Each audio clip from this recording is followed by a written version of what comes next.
In this day and age, to be considered anything but normal is a sin, something that should be punished. It can be hard for people to know how to deal with it, with some even turning to suicide to escape the judgment. Suicide is a devastating thing for the families and for the friends. With suicide becoming increasingly popular surrounding teenagers who are confused with their sexuality, afraid of judgment on their sexuality, it's important to stop it before it becomes something worse. Witnessing bullying is difficult, but even more so for the person experiencing the bullying. When sexuality is the reason behind any bullying or hate crime, it can easily escalate from bad to worse, as some cases already reported about bullying and purposeful harassment directed towards the LGBT community have ended in suicide and, in extreme cases, murder. For example, the Damilola Taylor case. He had been subject to bullying which all involved homophobic remarks made by the same group which ended up murdering him.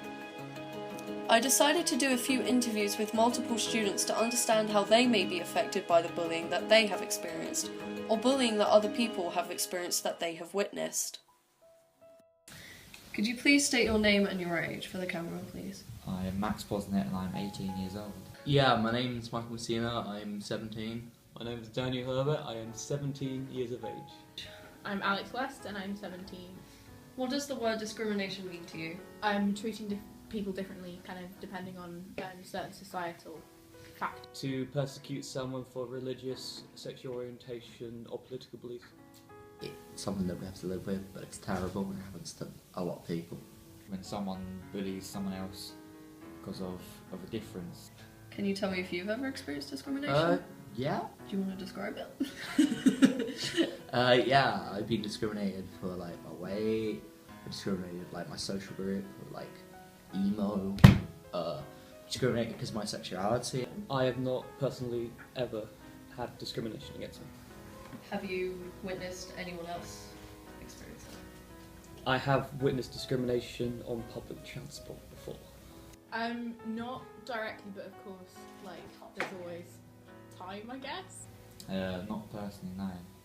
Because I'm quite lucky to be like white, and it's, with most other people I'm not like a minority. Have you ever seen anyone else experience discrimination? Yeah, like all the time.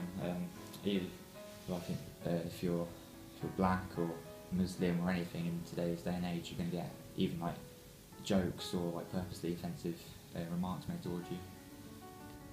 Do you support the LGBT community, and how do you feel hearing or witnessing a hate crime or bullying against someone?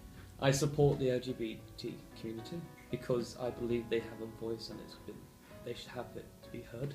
I do support them, and I think it must be very hard for them because like loads of like the saying, "Oh, that's gay," just gets thrown around as if it means nothing. And when you first discovered you were part of the LGBT community, how did you feel? Were you worried that people would hurt you or abandon you, and why?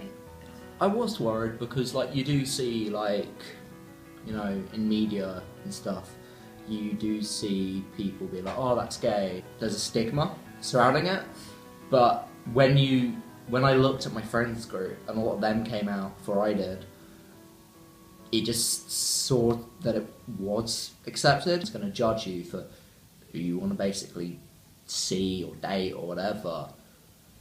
Screw them, because at the end of the day, it's your choice, not theirs.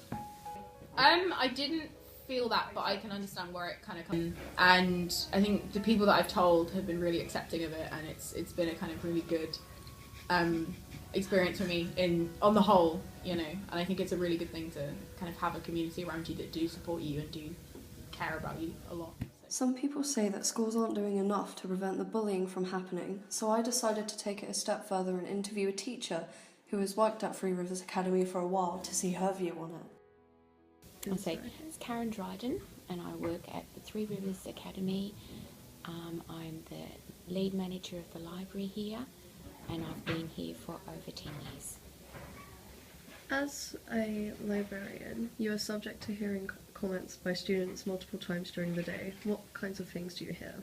I think the first instance, when we put the posters up, we had a selection of posters at Mrs. and it was all positive. People were reading them, There was no negative issues like the one I've got up there is I'm bi, get over it. There were some brochures that we had available for people to read, and people just came and got them. So we've had no negative issues. Some of the younger ones laughed and smirked a bit, but that was about it. It's become a trend to call something that's stupid or ridiculous gay. To say, oh, that's so gay. I'm thinking, do you realise what that actually means? It's just a word these days. People don't realise the connotations and the meaning of that word. In terms of the school, it has an anti-bullying policy. In what ways do you think support could be offered to students in terms of people who are part of the LGBT community that there already isn't? It's good that they've got a place that they can go to. That's a really positive influence on the school.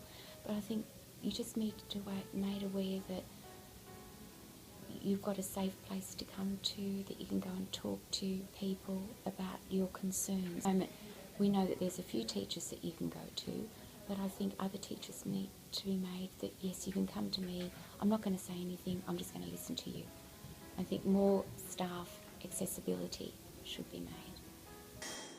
While there was definitely some confidence that the school was doing a lot, it still doesn't seem to be doing enough in order to guide LGBT students to the correct places for help. As a community, we have to collectively agree that bullying, hating anyone or hurting anyone for who they are needs to stop, and schools must educate our younger generations.